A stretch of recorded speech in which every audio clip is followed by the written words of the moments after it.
생명의 생가에서 출애굽기서를 묵상하고 있습니다. 오늘은 24번째 시간입니다.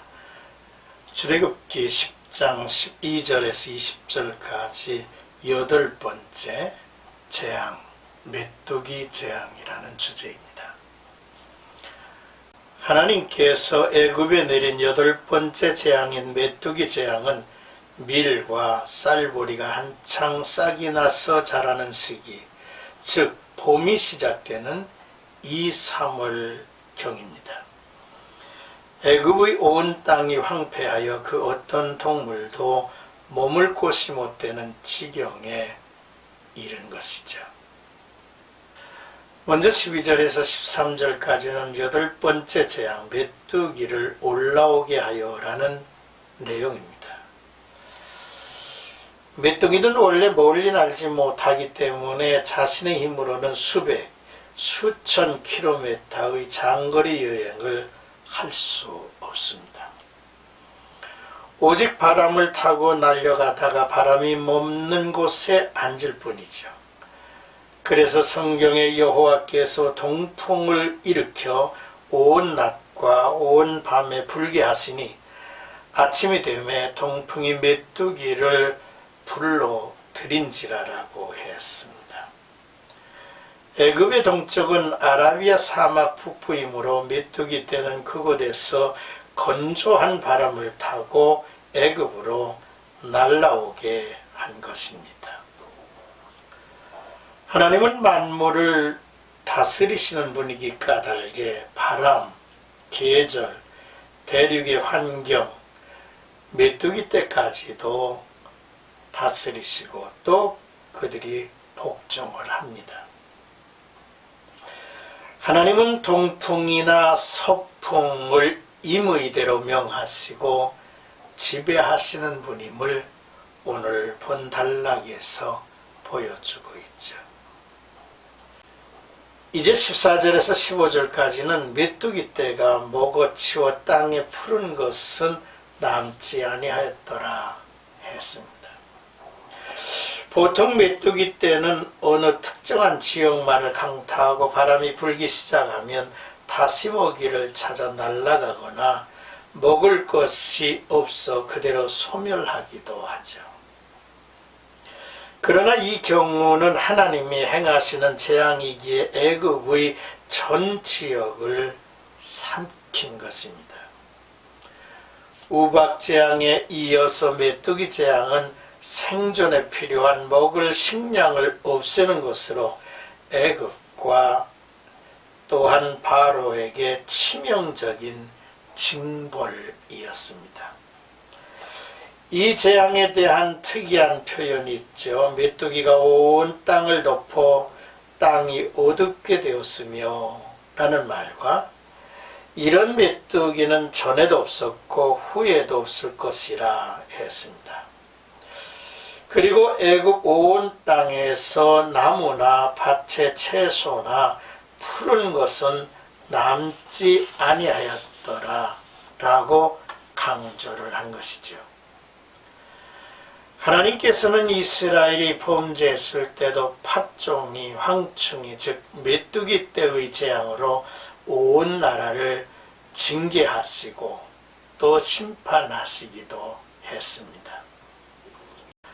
이제 16절에서 20절까지는 너희의 하나님 여호와와 너희에게 죄를 지었으니 라는 바로의 참회하는 모습입니다. 메뚜기 떼로 말미암아 큰 재앙의 상황을 맞자 바로는 급히 모세와 아론을 부릅니다. 그리고는 내가 너희의 하나님 여호와와 너희에게 죄를 지었으니 바라건대 이번만 나의 죄를 용서하고 너희 하나님 여호와께 구하여 이 죽음만은 내게서 떠나게 하라고 했습니다. 바로가 얼마나 절박했는지를 보여줍니다. 사람에게 있어서 최후의 절망은 죽음인 것이죠. 모세도 애굽에 내린 메뚜기 재앙이 얼마나 파괴력을 지닌 것인지를 보았을 것입니다. 바로의 청원에 빠르게 움직였죠.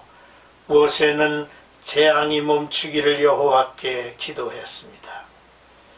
그러자 하나님은 동풍바람을 바꾸어 서풍으로 애굽의 온 땅의 메뚜기를 홍해에 몰아 넣으신 것이죠. 그러나 재앙의 순간을 모면한 바로는 다시 마음이 완악해져서 이스라엘 백성들을 보내지 않았습니다.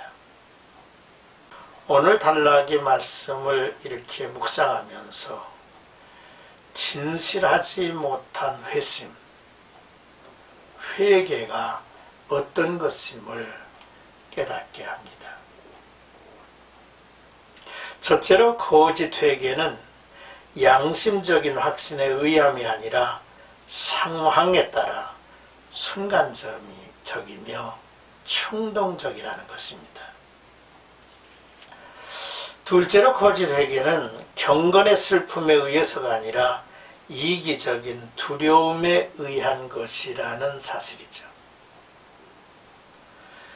셋째로 거짓 회개는 마음이 깨끗하기를, 정결하기를 구함이 아니라 어떤 범죄 행위의 용서를 구하는 것에 그치고 있다는 것입니다.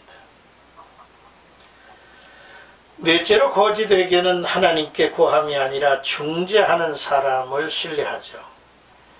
이들은 하나님을 사랑의 아버지가 아닌 진노하시고 심판하시는 무서운 신으로만 여깁니다. 이들은 하나님과 관계를 가져야 한다는 의식이 없다는 사실이죠.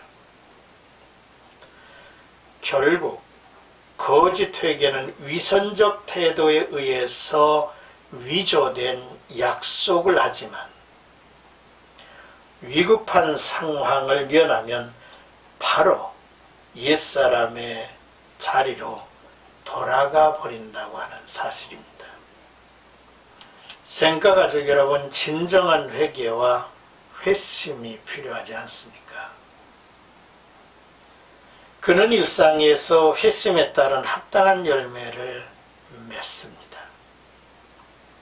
사람이 회개하고 돌아올 때에 성도들은 그를 향해서 성급하게 판단하지는 말아야 합니다. 시간이 회심이 진정한 것인가를 시험하기 때문에 시간이 회심을 시험하는 기간을 기다려볼 줄 알아야 하겠다는 것이죠. 오늘도 애굽에 펼쳐진 8번째 재앙을 바라보면서 이제 애굽은 무너졌구나, 애굽은 망했구나 라고 하는 사실을 우리가 점점 이제 확신하게 됩니다. 그럼에도 이곳에 있는 바로와 그 백성들은 아직도 자신의 상황을 올바로 깨닫지 못하고 있다는 사실이 안타깝기만 합니다. 오늘도 어리석은 인간들이 하나님을 바라보면서 스스로를 살피는 아름다운 역사 있기를 주님의 이름으로 축복합니다.